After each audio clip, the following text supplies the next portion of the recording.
les genres dans le jeu vidéo, c'est compliqué. C'est compliqué parce que contrairement à d'autres médias, on peut pas vraiment définir un jeu uniquement par ses thématiques, son atmosphère ou son ambiance. Non, il faut le décrire par ses mécaniques de jeu. Ceux qui cherchent un jeu d'horreur, ils cherchent quoi en fait ? Peut-être du survival horror à la Resident Evil, c'est-à-dire de l'exploration d'un lieu fait de pièces interconnectées et où est greffé au-dessus une gestion de ressources limitées.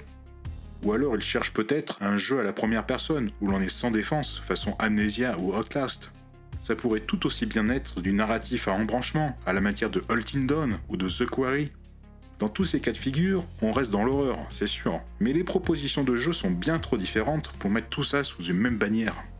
Et cette problématique-là du genre un peu flou et pas bien défini, il en est de même pour le jeu dit d'action, un terme bien trop vaste et générique pour mesurer les divergences entre des expériences de jeu aussi nombreuses que variées. Donc oui, c'est important de créer des distinctions pour s'y retrouver un tant soit peu.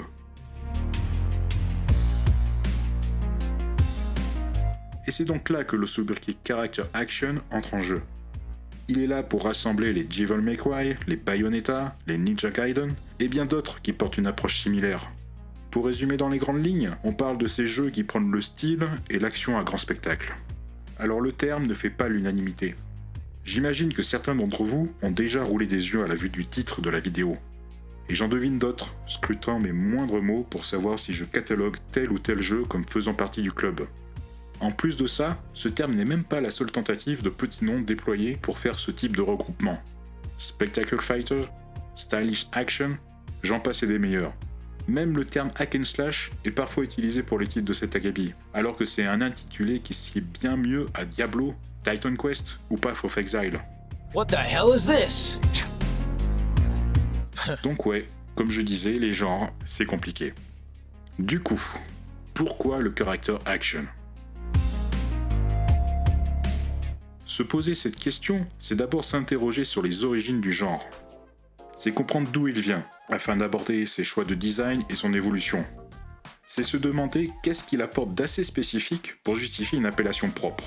Il est donc temps de mettre une pièce dans la machine. Et par machine, je parle bien sûr des bornes d'arcade. Car c'est bien évidemment le beat'em up qui se pose comme principal parent du character action. Et les liens sont bien plus profonds que le simple fait que ce soit la bagarre.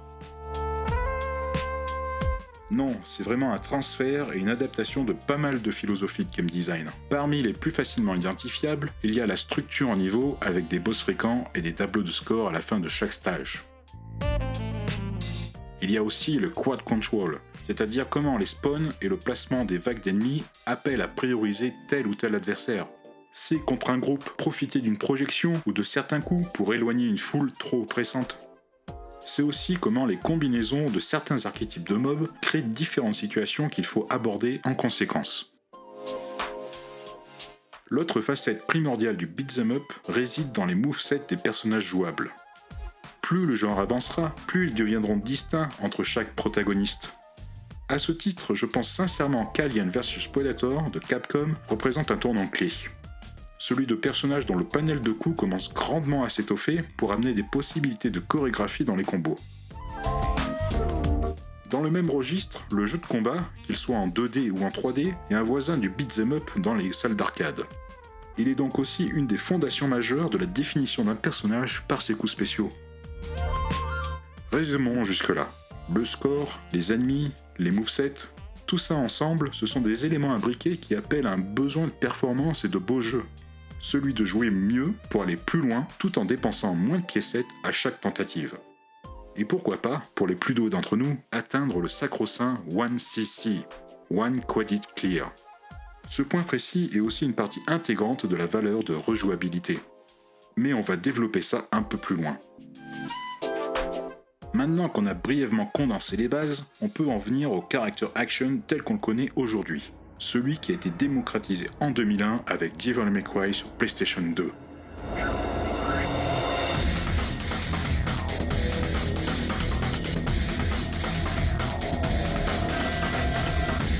Les niveaux deviennent un chapitrage en mission, le score devient une notation qui évalue les performances du joueur, ce qui le pousse à pleinement exploiter la boîte à outils des systèmes de combat. Les ennemis sont eux tout aussi variés avec des approches et distinctions encore plus significatives. Et enfin, le moveset appelle au combo pour jongler avec ses mobs de manière stylée. Quand on parle des piliers fondateurs du genre, ce sont souvent les mêmes œuvres qui sont citées, à savoir Devil May Cry 1 et 3, Bayonetta ou Ninja Gaiden. Ce que ces têtes d'affiche ont en commun, c'est encore une fois un héritage de l'arcade, qui vient cette fois de leur créateur. L'école Capcom tout d'abord, avec Hideki Kamiya et Hideaki Itsuno. The MC is back! Le premier avec son amour immodéré de tous les genres de l'arcade. Inspiration qu'il n'hésite jamais à référencer directement dans ses œuvres, avec des mini-jeux qui s'intercalent dans les aventures de Bayonetta ou des Wonderful 101. Le second, qui lui vient du background des jeux de combat, en ayant chapeauté rien de moins que les Rival School, les Power Stone et les Capcom vs SNK. Avec ce bagage-là, il a grandement gonflé les possibilités de combat de Dante dans DMC3. This I like. Du côté de Tecmo, le père de la renaissance en 3D de Ninja Gaiden, Tomonobu Itadaki, a lui d'abord créé Dead or Alive, pour réinterpréter les jeux hardcore de la NES en y injectant ses acquis de la baston. Alors, je ne l'ai pas précisé, mais les jeux des consoles 8 bits sont majoritairement des itérations à la maison des principes de game design du modèle arcade. Difficulté die and retry, continue et tout le tintouin. La transition est donc hautement similaire et ne change rien à la réflexion. Avec ce que j'avance, j'espère avoir rendu un peu plus clair le fait que le character action est né de cette culture-là du jeu vidéo. Et à mon sens, il continue son évolution en piochant toujours dans ses influences avec des éléments de design provenant directement de l'arcade. En exemple proche de nous, on a Devil May Cry 5 qui réintroduit le power-up consommable avec les Devil Breakers de Nero à ramasser dans les niveaux.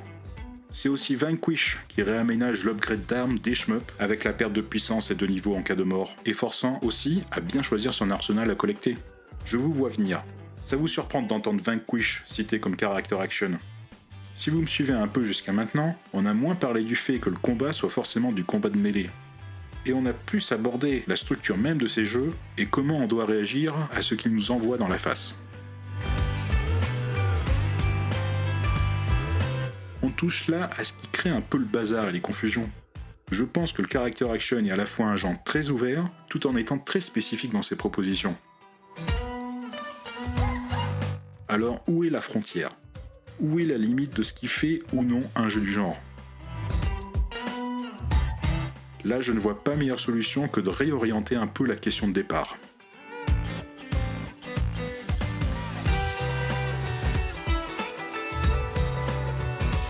Dans ce qui m'attire tant dans le genre, il y a déjà ce que j'ai cité précédemment. Cet héritage du jeu arcade. C'est une facette de la culture du jeu vidéo qui est propre au jeu vidéo. Donc c'est un vrai plaisir d'avoir un héritier qui continue de perpétuer ses philosophies de game design. Un successeur qui en extrait des visions et des directions qui s'expriment par le biais de mécaniques de jeu. Mécaniques qui appellent à la performance et à cette envie de maîtriser un jeu dans ses moindres aspects pour délivrer du bon et du beau jeu. Ça, c'est dans les grandes lignes. Mais je vais à nouveau subdiviser les fondamentaux, dont pas mal sont communs avec ceux déjà évoqués dans le beat'em up. Le premier, et peut-être le plus important à mes yeux, c'est le moveset et la caractérisation d'un personnage. Je ne sais pas si le terme vient vraiment de ça, mais character action, action de personnage, j'y vois vraiment une volonté de délimiter le genre par la façon dont on incarne le dit personnage. Parce que la manière dont l'avatar du joueur est contrôlé, c'est un contact instinctif avec le fait de le personnifier, d'illustrer sa personnalité. Rien que la manière de faire déplacer son personnage permet de ressentir son type de caractère. On peut être léger, agile et ultra actif, d'être capable de courir sur les murs grâce au fruit d'un entraînement et d'une discipline sans faille. Ou alors on peut se mouvoir avec une grâce nonchalante et un ton moqueur. Let's have some fun. La manière dont les armes sont utilisées est aussi capitale pour comprendre comment un personnage aborde les combats. Dante manie ses armes comme des jouets avec lesquels il expérimente et arrive à les maîtriser à l'instinct, comme une seconde nature. Alors que Virgil ou Ryu Hayabusa font eux preuve d'une précision et d'une efficacité méthodique dans l'usage de leur arsenal. Nero cache lui un caractère impulsif et colérique qui explose dans l'arène de combat. C'est représenté par ses coups d'épée où il martèle plus les ennemis qu'il ne les découpe. Son panel de coups porte également des noms rattachés au champ lexical du jeu de hasard, ce qui va aussi dans ce sens d'un caractère troublé et turbulent.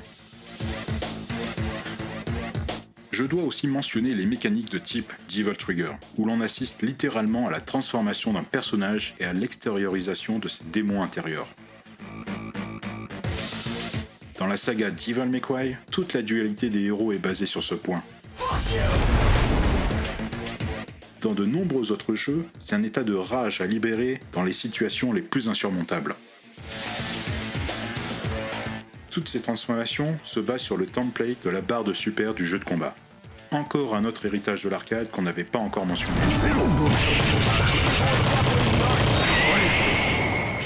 Seulement un moveset ne fait pas tout. Si les ennemis n'offrent pas une bonne répartie pour les accomplir, on ne fait que la moitié du chemin. Un bon ennemi, ou un bon boss par la même occasion, doit exiger d'exploiter au mieux les outils mis à disposition. Ils doivent pouvoir être clairement identifiables pour comprendre comment ils agissent. Les synergies entre différents types d'ennemis mélangés doivent, elles, proposer des challenges uniques à ces combinaisons. C'est souvent sur ce critère que les jeux les plus faibles se cassent les dents. Ces derniers remplissent souvent les zones de combat un peu n'importe comment, sans trop se soucier de l'équilibrage.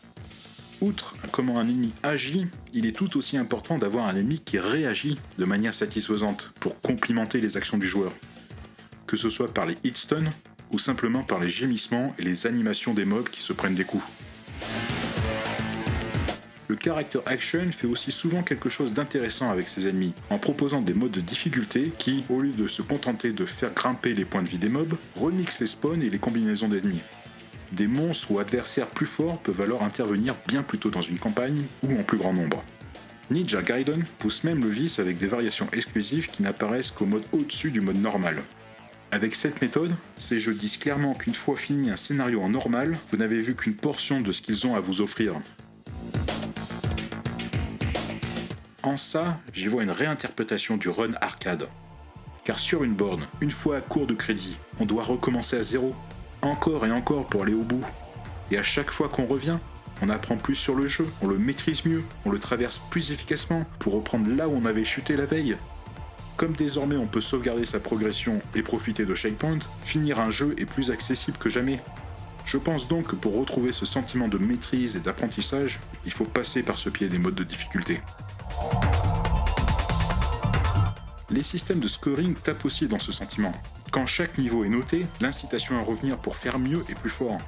Une bonne implémentation de scoring démarque bien les différentes facettes de gameplay et pousse à être digne des personnages hors normes que l'on incarne. Cherchez à ne pas se faire toucher, variation des coups pour ne pas répéter toujours la même chose, éliminer ses adversaires rapidement, etc. etc. Tout ce qui contribue au plaisir du challenge et de la quête de performance pour se surpasser. Mais entendons-nous bien, je ne suis pas en train de dire « Bouh, t'as joué en facile, alors t'as pas joué au jeu, espèce de gros noob !» Non, non, c'est là toute la beauté du genre. Il vous dit clairement que votre premier run, c'est le tutoriel. Ceux qu'ils soient en facile, normal ou au-delà, en fonction de ce qui est disponible comme choix quand on lance le jeu pour la première fois. Si arrivé à son terme, vous avez vraiment accroché à la proposition de gameplay d'un jeu, quelle meilleure invitation que celle d'avoir encore tellement à découvrir, d'avoir à apprendre encore des mécaniques et de pouvoir les conquérir en montant les échelons des modes de difficulté. Je vais me pencher sur un dernier point où pour moi le character action se démarque fortement du tout venant vidéoludique et qu'il aide grandement dans la caractérisation de ses personnages. Il s'agit de la musique.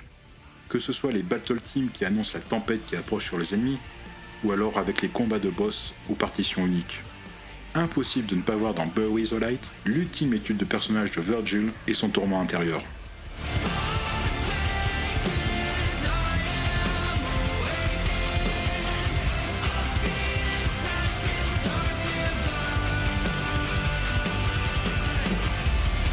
Comment ne pas citer Metal Gear Rising et son new metal aux vocaux qui hurlent les émotions refoulées de la galerie d'adversaires. Qui plus est, il fait ça avec une musique adaptative, synchronisée aux diverses phases des combats de boss.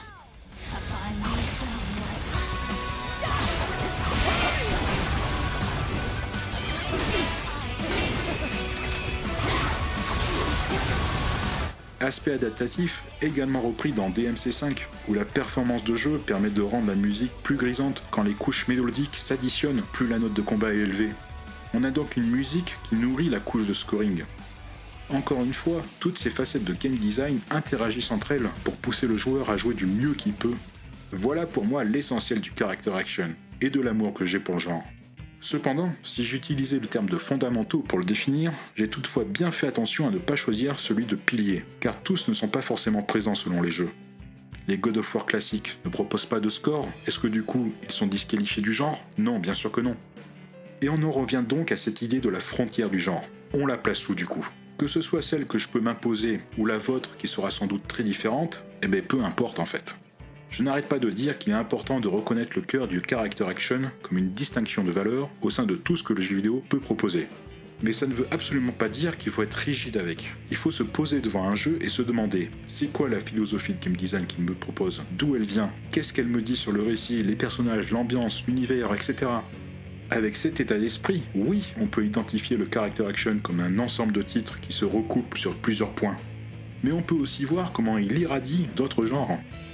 Nier Automata ou Final Fantasy XVI restent bien structurellement des RPG, quand bien même ils adoptent les systèmes de combat qu'on a décrits jusqu'ici. D'ailleurs, en aparté, je trouve intéressant que l'on a beaucoup reproché à FF16 de ne plus être un RPG, alors que sa réinterprétation du build permet de construire un moveset action de son personnage avec des archétypes de combat radicalement différents selon les capacités choisies. Donc FF16, qu'est-ce que c'est ? Un RPG ? Un character action ? Les deux finalement. C'est comme ça que les genres évoluent. On a vu que le pur character action découle du beat'em up arcade. Donc un genre créé par ce qu'il précède, qui sera réapproprié et transformé par la suite. Il y en aura d'autres qui reprendront le modèle tel quel pour le peaufiner.